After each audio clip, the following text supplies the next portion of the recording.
নয়াদিল্লিতে আসন্ন BJP BSF মহাপরিচালক পর্যায়ের বৈঠকে অসম চুক্তি ও সীমান্তে হত্যা বন্ধ সহ বিভিন্ন বিষয়ে আলোচনা করা হবে বলে জানিয়েছেন স্বরাষ্ট্র উপদেষ্টা লেফটেন্যান্ট জেনারেল অবসরপ্রাপ্ত মোহাম্মদ জাহাঙ্গীর আলম চৌধুরী। বুধবার সচিবালয়ে সীমান্ত বিষয় বৈঠক শেষে সাংবাদিকদের সঙ্গে আলাপকালে স্বরাষ্ট্র উপদেষ্টা এসব কথা বলেন। রেলওয়ের রানিং স্টাফদের কর্মবিরতিতে সারা দেশে ৩০ ঘণ্টা ধরে ট্রেন চলাচল বন্ধ থাকায় এতে রাজধানীর কমলাপুর স্টেশনের প্রায় ১.৫ কোটি টাকার মতো আর্থিক ক্ষতি হয়েছে। কমলাপুর স্টেশনের ব্যবস্থাপক শাহাদাত হোসেন বুধবার সাংবাদিকদের এই তথ্য জানান।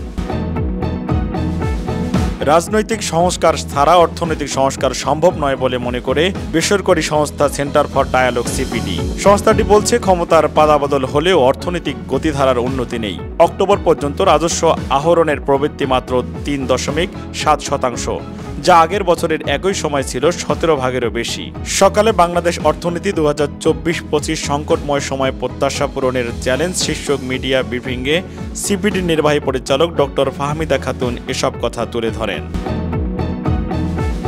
প্রতারণার দায়ে ই কমার্স প্রতিষ্ঠান ইভ্যালির ব্যবস্থাপনা পরিচালক মোহাম্মদ রাসেল এবং তার স্ত্রী প্রতিষ্ঠানটির চেয়ারম্যান শামীমা নাসরিনকে 2 বছর করে বিনাশ্রমে কারাদণ্ড দিয়েছেন আদালত। বুধবার ঢাকার মেট্রোপলিটন ম্যাজিস্ট্রেট পার্থভদ্র এ রায় দেন।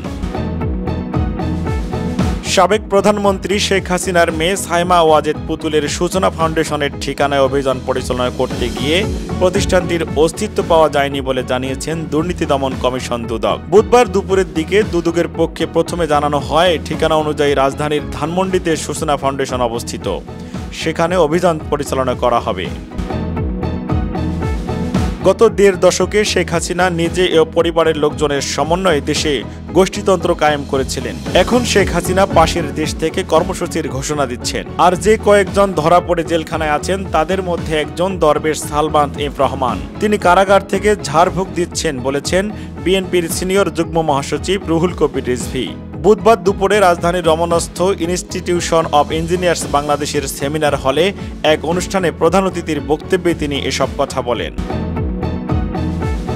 কচিকাঁচা কিশোর তরুণরা চেয়েছে হাসিনার পদত্যাগ। হাসিনা করেছে দেশ ত্যাগ উল্লেখ করে বাংলাদেশ জামাত ইসলামীর কেন্দ্রীয় পরিষদের সদস্য ও ঢাকা মহানগরের দক্ষিণের সেক্রেটারি ডক্টর শফিকুল ইসলাম মাসুদ বলেন, আবু জাহেলের পতন যেমন 2 কিশোরের হাতে হয়েছে, শেখ হাসিনার পতনও শিশুদের হাতে হয়েছে। মঙ্গলবার রাতে রাজধানীর সূত্রাপুর উত্তর থানা জামাত ইসলামীর আয়োজিত সুধী সমাবেশে প্রধান অতিথির বক্তব্যে তিনি এসব কথা বলেন।